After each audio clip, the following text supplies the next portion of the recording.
We thank you for logging on to the official website of NC State Athletics, gopack.com, and we call this show Around the Bases with Wolfpack baseball coach Elliot Avent. I'm Tony Haynes. We are taping from the Backyard Bistro on Trinity Road in Raleigh, and for the next 30 minutes or so, we'll be talking Wolfpack baseball with the head coach. NC State went north this week, but the Bats went south in a 3-game series against Boston College. The Eagles come away with a sweep. The Pack is now 20-20 overall, 8-13 in the league, but a busy week is coming up here for NC State as the Pack tries to right the ship. On Tuesday, North Carolina Central will be in at the Doak for a 6 p.m. game. Wednesday on the road at East Carolina at 7 o'clock, and then back in the ACC Friday, Saturday, and Sunday with a series against Virginia Tech. And Coach Avent is back from Beantown in Boston, the much-anticipated game, the ALS awareness game Saturday at Venerable Fenway Park. Boston College won the game 8-3, but this was more than a game. This was an event, as I mentioned, to raise awareness. Pete Frates was there, who was a great player at Boston College. He's been stricken with that dreaded disease. Same story for our own Chris Combs at NC State. National TV, a lot of exposure. Coach, how impactful do you think that event on Saturday can be in this fight against ALS? I think it was monumental, and I think Chris has done a great – obviously, Pete Frates has done a great job with the Ice Bucket Challenge. In 2014, they went nationwide. I'm sure there's not many people in this restaurant that didn't participate in the Ice Bucket Challenge. And but Chris Combs raised $1 million at the Umstead one night with some friends there, which was Mark Godfrey and I went to that event, and Mark goes to a lot of those things, and he's sitting there saying, Elliot, I've never been to anything. And all the things, whether it's the Pump Brothers out in California, whatever, I've never been to anything that raised $1 million in this short a period of time. And so Chris has done a great job in his own right with his wife, Gina, and so much support in this community, in this city, with the local high schools that raised a lot of money at our place at Doak Field at Dell Park Thursday night to kick it off. And I think they had an ALS walk on Saturday morning. And it's just so many good things. But this venue, Fenway Park, with the amount of people from Raleigh that came there, including Dave Dorn's entire staff showed up, which was incredible. And it was unbelievable. The Chancellor had a great event there in the Royal Rooters Club right outside Fenway, or right by the third baseline of Fenway. It was just such an incredible all-day event, a little function Friday night that was given, and, just created so much awareness with the help of John Skipper and ESPN. Chris Combs, one of your former players, and, of course, he comes from, I call him the first family of NC State athletics, the Combs family, because they've had such a great impact on NC State athletics and the university as a whole. And you watch Chris and how he handled himself in the TV interview on Saturday. I know he gave a speech to the Boston College team prior to the game. How proud are you of the courageous battle here and the way Chris Combs has kind of handled himself throughout this? Well, I couldn't be any more proud of Chris Combs. I've never made it not known that he wasn't my favorite player of all time, and that was long before this. And you never use the word favorite because it's hard to do when you coach so many people, but he's always kind of been my favorite. And to see what he's grown up as, working at the Wolfpack Club, and the way he's able to go out and promote NC State athletics through all our boosters, and he's made so many. I don't know if anybody in the Wolfpack Club has made more friends or more goodwill for NC State through our boosters than Chris Combs has.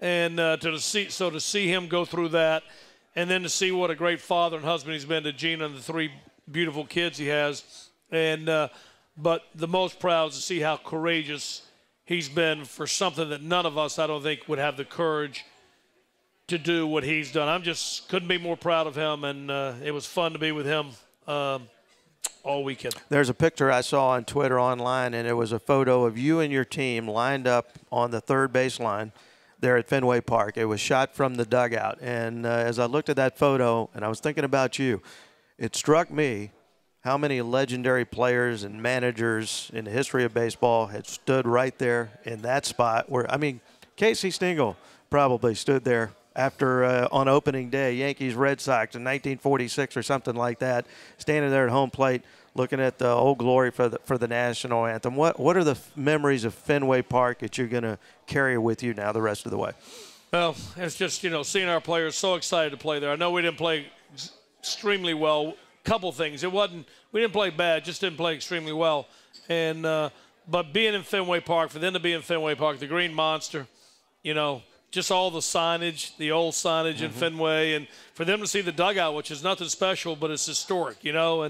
But what I'll remember the most is the event the Chancellor put together before with the alumni and Chris Combs, and Chris gave a talk, Chancellor gave a talk. Benny Suggs of the Alumni Association. It was just really, really nice to be there, and you talk about a picture of everybody lined up. I got a picture of me and Chris and his son Christopher. Nice. That I'll never forget that somebody tweeted out and was fabulous. Those dugouts are a long way from home plate, aren't they? Yes, they are. It's kind of a different viewpoint. Oh, it's a real view. It's a real dim view out there. Not surprisingly, in Boston this time of year, it was cold and it was a breezy day. It wasn't a great day to play baseball. It had become patently obvious that it was going to be virtually impossible to get the ball out of the ballpark. Well, that's kind of, that's one of the things. Every ballpark has its own unique identity, and right now we've survived by the 3-run homer like Earl Weaver in the old days. Power is our deal. We haven't been able to string a lot of singles together. We're hitting 260 as a team, and so it was difficult to hit this weekend in Fenway, and much more difficult to hit in Boston College on Sunday. It was just the wind blowing in. It was a damp air, and you just couldn't get the ball going. But we could have made a couple plays also, and probably pitched a little better than on Saturday. Sunday was much better, but we just couldn't find a way to score. But it was, matter of fact, when you're talking about, they did so many neat things with the announcer and the national anthem, and they sung God Bless America in the 7th inning, which is fabulous. They did so many neat things. But when they said game time temperature of 44 degrees, the whole crowd kind of went, wow, we didn't know it was that cold. Did that affect Sean Adler at all? He had a rocky first inning. I don't think so. You could say that affected him, but you know what? A lot of things can affect you. The bottom line is you got to go get things done, and he certainly didn't go get things done. That was very, very disappointing. How does that change things? I guess the worst-case scenario for you is to start a 3-game series, and knowing the next day you got a doubleheader, and your starter can't get out of the first inning, and you got to go to the bullpen the rest of the way in game 1 of a series. That really has a profound impact on the rest of the series, doesn't it? It was really interesting. The bullpen, our bullpen was in right center. And so my pitcher coach asked before the game, because I leave all the pitchers in the dugout to start the game, and then as you get to the 3rd or the 5th inning, you move some people down the bullpen so they can relax and get focused, that kind of thing. He said, Coach, do you want me? Johnny Piedmont was going to be the first guy in the bullpen. Do you want me to have him start out in the bullpen so he doesn't have to run across the field in case something happens? I'm like, boy, what's going on first inning? If we have to use him in the first inning, we got problems. Well, sure enough, we had to use him in the first inning. So maybe he had a premonition, but that wasn't a good way to start that day out. When you're looking at it from the third base dugout, does that right field fence look like it's in another area code? Oh, it's unbelievable. It's a long way. Yeah. Now you know why at one time there were rumors that the Red Sox were going to trade Ted Williams to New York for Joe DiMaggio. Woo, that's interesting. You never heard that before? I never heard that. Well, because Ted Williams' swing was perfect for the right field at Yankee Stadium. No question. Joe DiMaggio's swing was perfect for the Green Monster at Fenway Park. Really? Yes. I think don't they call it Williamsville out there? Didn't they move the bullpens or the fence in or something for Ted Williams? Maybe I don't know. They call the bullpen Williamsville. I'm not sure, but that would have been that's an interesting trade.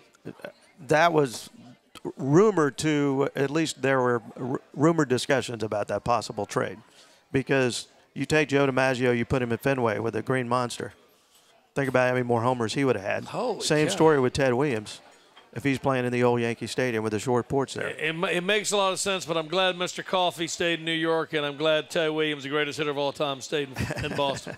Yeah, that would have changed history, wouldn't it, if they'd made that trade.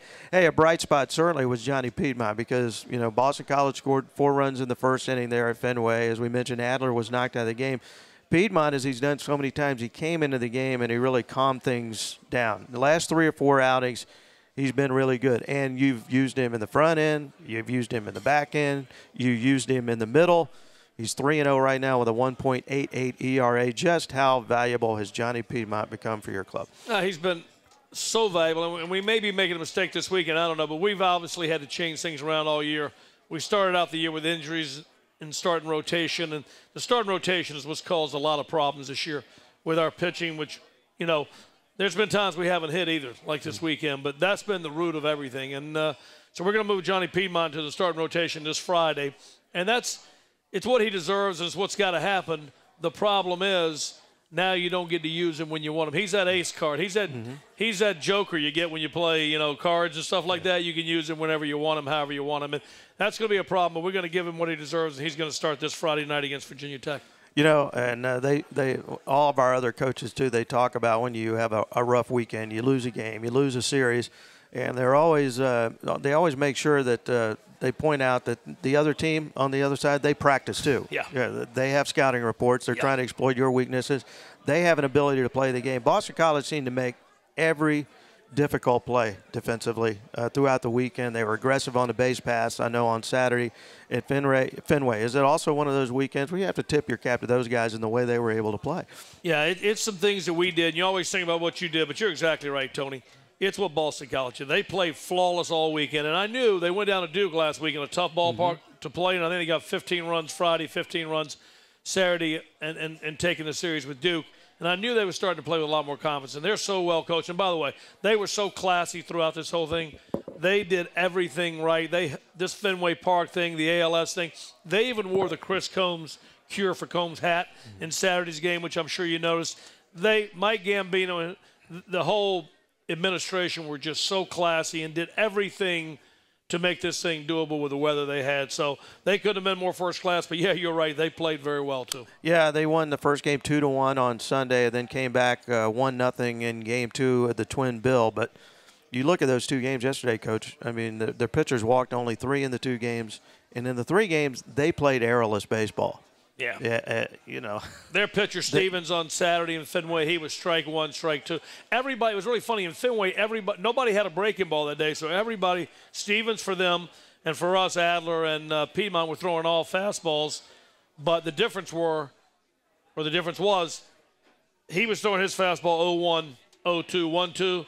We were throwing ours in 2-0, 2-1, 3-1 counts. So that was the difference in that ball game. But, they played very well. They pitched very well, but their defense was incredible. And it was a struggle in the doubleheader on Sunday. Offensively, NC State had 3 hits in each game and scored only 1 run in the 2 games. And you look back on it, sometimes when you're struggling at the plate, guys have good at-bats, and they just have a tough time finding holes. On other occasions, you don't have great at-bats. Guys get behind the count. They chase pitches. They get themselves out. What's your assessment of what happened in those 2 games Sunday? Well, Saturday at Fenway, I thought we hit the ball very hard. Every time we hit it hard, it was right at somebody. And like you say, we're down 4-0. We battled back to 4-3. But then they get a leadoff single and then a hit and run just out of the reach of Will Wilson, who dove up the middle for the ball. So that was tough. Sunday, I don't know. Sunday, I thought maybe we gave in to field conditions early in the morning, disappointment with Saturday. I just don't think our at-bats Sunday were that good. I'll be honest with you. I'd like to give a lot of credit to their 2 pitchers. They pitched outstanding, but I thought we could have had better approaches at the plate. Brad Debo's been so good this year. And, in fact, just about 10 days ago, he had his average up to 385. He was rolling. He's at 349 right now, and everybody in the game of baseball, when you got a bat in your hands, you're going to have some ups and downs. The other thing that happens when you're a freshman, that book on you gets a little bit thicker. Have you seen some changes in the way that opposing pitchers have started to approach Brad Debo right now? Well, the main thing is he's a freshman, and Will Wilson, they're freshmen hitting the 2 and the 4 hole in the ACC. That shouldn't happen right now, So they're freshmen in the 2 and 4 hole, and like you said, the book grows. And I'll tell you, they played a lot of games. These guys have played a lot of games. Will Wilson's lost about 5 or 10 pounds already. They haven't played this many games in a season coming out of high school, and that wears on them a little bit. Plus, they're trying to handle college. And like I said, we've had a lot of games on the road this year. I'm sure that's taken its toll. But the book has grown thicker, but also what they've had to do has become greater. One of the strengths of your team all season long, and we've said it here on the show before, has been defense. And you consider that to be a strength of this team, and you say one of the reasons you feel like the Wolfpack has a chance to win most games is because it's been solid defensively. 6 errors here over the weekend against Boston College. As we mentioned, BC did not commit an error in those 3 games. Are those miscues particularly profound in these types of games? All 3 of those games were basically close and competitive for most of the way. Well, if you take the errors in the Fenway game, and Well, the first one was, we start out bad, but we get a couple outs, and Will Wilson goes far to his left to make a ball and tries. He had time to set his feet, but he didn't know that. And he tries to rush his throw, and Steve Patero makes a great play. I thought he was out. So I went and asked the first base umpire, and he said, no, he got a good look. I said, do you need help from, we don't have video replay. Do you need help from the home plate? He said, Elliot, I got this one. And then I get a still frame photo that night from Phil Davis and one of our former players, and he's obviously out. And 4 runs score after that. So that's one error, but it was also with instant replay we got an out. And the head of the officials in the ACC was at the game, and he said, Elliot, we know we're trying to get instant replay. It's in several leagues, and the ACC won't vote it in. But he said it would solve a lot of problems because we had like 3 calls overturned like 2 weeks ago in a game when the officials just got together and realized they'd gotten something wrong. So that was a big play. But the biggest play was when Joe O'Donnell comes in first and third and gets a tapper back to the mound. Right. We're leaving Johnny Piedmont. He has an easy throw to the plate, and we get an out. Now you got first and second, 1 out. And with his breaking ball, which they hadn't seen all game, we feel like we're going to keep that game at 4-3, and he throws it wild. Next thing you know, it's 8-3. So, yeah, there were a couple big errors, and Joe made 2 of them on the mound. So, it's unfortunate. It shouldn't happen, but it did, and that's why we play the game, and we just got to get better. He rushed that throw, didn't he? I mean, he just didn't get his feet underneath. Unbelievable. Yeah. Pitchers, it's funny about pitchers. They can, from the set position, when they're throwing from 60 feet, 6 inches, and they can put a ball right on the outside black. Yeah. But you get their feet moving around. And if it's a rookie, that's one thing. If he's a 4th-year guy who's pitched for 4 years here, we got to be able to make that play. The Killer Bees, Brown and Beeline. Boy, they've really been extraordinary here of late for you on Saturdays and Sundays. And, yes, again, they were great. I mean, they pitched winning baseball on Sunday afternoon, and neither had a win to show for it. The thing about Brian Brown now, watching him for 3 years, it stands out to me, and I find it really unusual. He doesn't have a big arm. He's not a flamethrower, yet he's had some big strikeout games in his career. He had 11 strikeouts in that ball game on Sunday. He's got a career-high 13 in a game against Notre Dame a year or so ago, and he's had many other games where there's 8 and 9 strikeouts in a ball game. You think of strikeout pitchers, you think of guys with big plus arms, the Nolan Ryans of the world. How do you explain a changeup specialist, a guy with a mid-80s fastball like Brian Brown, having games where he strikes out so many guys? I told Coach Foxhall early in the game, I said, Brian's got a better fastball today. And I told the catcher, I said, Brian's got a much better fastball today, and he agreed. And, he got an extra day's rest, too. We thought about going with him on Saturday. And, hindsight, rearview mirrors are the best thing in the world. But I thought he could handle that game in Fenway a lot better than Adler and probably should have made that decision. But we kept everybody in rotation, and he had an extra day. He had a little better zip on his fastballs. It might have been a little bit upper 80s, maybe, 87, 88. We didn't have a gun on him on Saturday, and he got 11 punch-outs, but I bet he got 7 or 8 of them.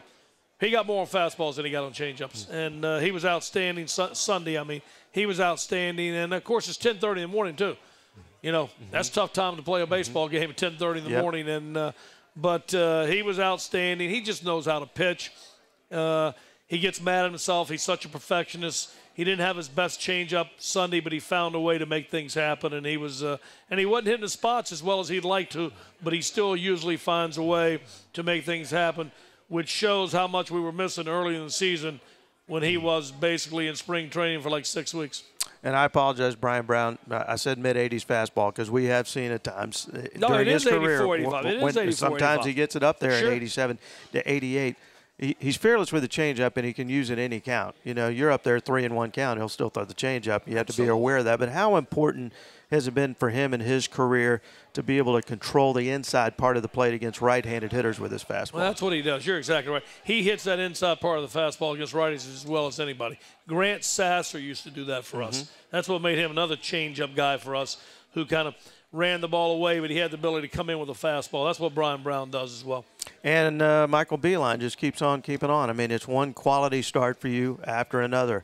Kind of started in that road trip to Charlotte. He couldn't get out of the 5th inning, but since then, I mean, he has been rock solid, consistent, giving you quality start after quality start. If I tell you back in the fall that he's going to be this good right now in his freshman year, would you have believed it? It's hard to imagine he's going to be that good, but we knew he had a big arm. We knew he was going to be good. It's just basically at what speed these guys grow up, because this is a different thing from high school to ACC. So it's a little bit something you can't measure. How well are they going to adjust to growing up to pitching in these situations?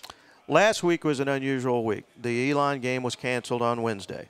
So you played North Carolina Sunday, weather a problem Friday in Boston. So here's baseball. It's a game of routines. You're used to playing all the time.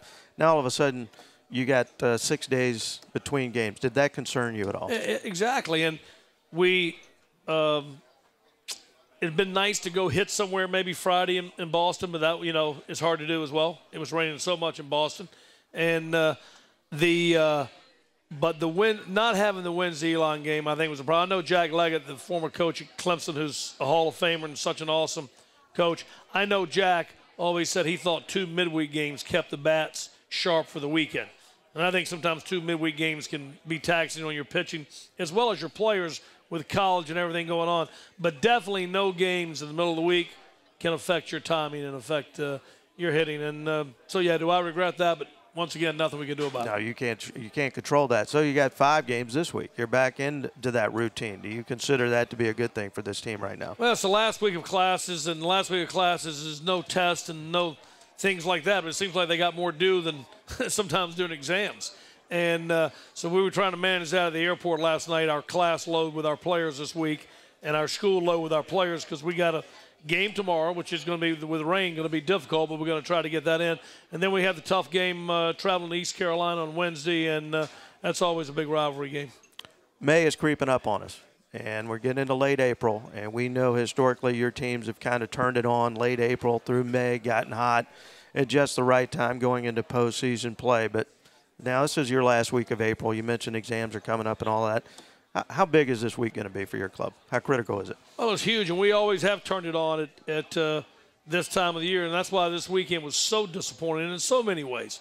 And, we do turn it on at the end of the year, and I think there's a reason for that. And I got 2 great texts this morning, one from Ed Maloney, who owns the Profile down on Whitaker Mill, which is such a great restaurant. I think it's called High Park now or something, but it's always been the Profile to me and many patrons who visit that place. But he sent such an encouraging message about it's time to turn it on. 7:30 this morning, the first text I get from Mark Gottfried saying, hey, I know you're a little down. I'm here if you need me, and it's time to turn it on. Yeah, it is time to turn it on, but we're going to have to play better. You can't just turn it on. We got to play better. But we're sitting in a good situation as far as we're as healthy as we've been. We got rotations figured out for the most part. I'm changing, Johnny Piedmont, but we're getting some things figured out pitching-wise and offensive-wise. We got to go out and do the job. You've been here before. Your guys have been here before. They know how to handle it, and it's time to get it moving. Tuesday, North Carolina Central at Doak Field at Dale Park, 6 p.m. start. Wednesday, road trip to East Carolina. That one will begin at 7 p.m. Friday and Saturday back at the Doak against Virginia Tech, 6:30 starts. A 1 o'clock game, and the finale on Sunday against the Hokies. And, of course, you can catch all of those games on Wolfpack Radio, 88.1 FM WKNC. Gary Hahn will be on the call this week. Let's turn it around, Coach. Let's get it going this week. By the way, one more thing. I just want to say, did you see Chris Combs' strike that he threw to Joey Devine? I did. You talk about one of the memories of lining up, and I talked about me and the picture of Chris and Christopher.